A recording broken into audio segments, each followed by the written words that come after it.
Hello and welcome to 4-Minute Film School. My name is V from the A-Team, and in today's scene we are looking at something that happens entirely within a phone booth with particular attention to the reflections of that phone booth. Let's take a look.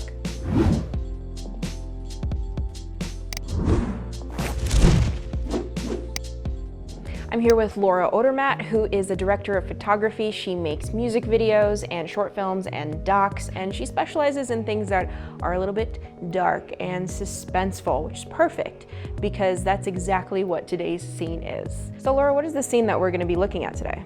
So today we're doing a phone booth scene.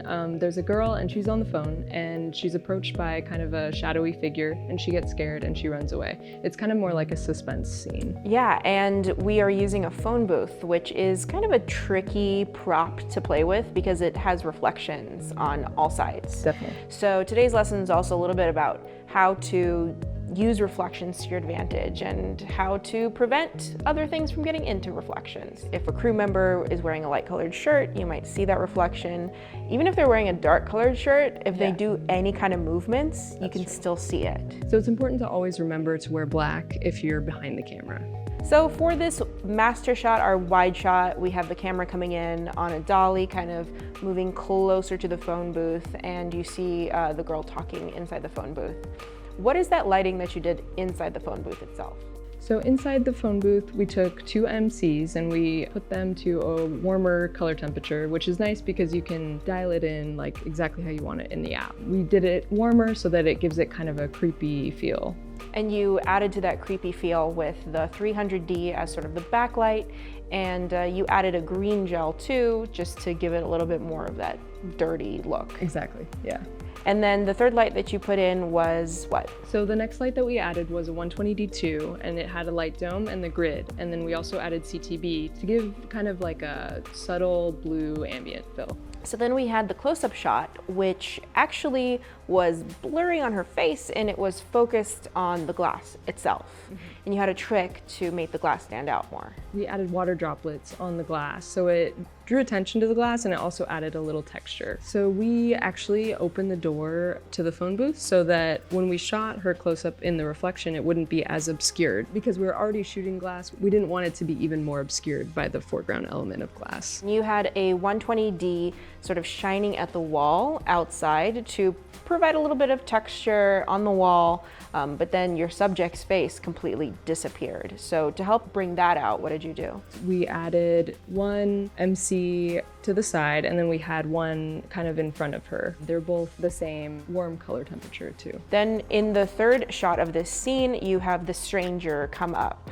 How did you achieve that look? So we achieved that by lighting the wall behind the stranger with the 300D, and we had that with the CT straw and the plus screen, and we just lit the wall behind the figure so that they were in total silhouette when they approached. Yeah, it helps that the location had two walls that were parallel to each other so that you could see the reflection of just the silhouette in the glass itself. Yeah.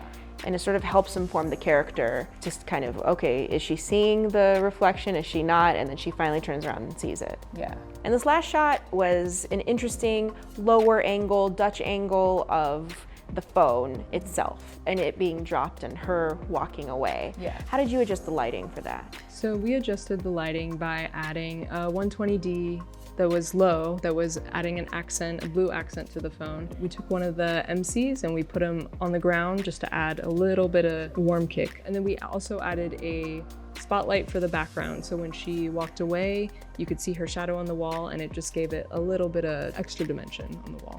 All right, so let's take a look at all these shots put together.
All right, Laura, so if we're shooting a scene that has a very obvious reflective surface in it, what is something that we should keep in mind when shooting? To wear black if you're behind the camera.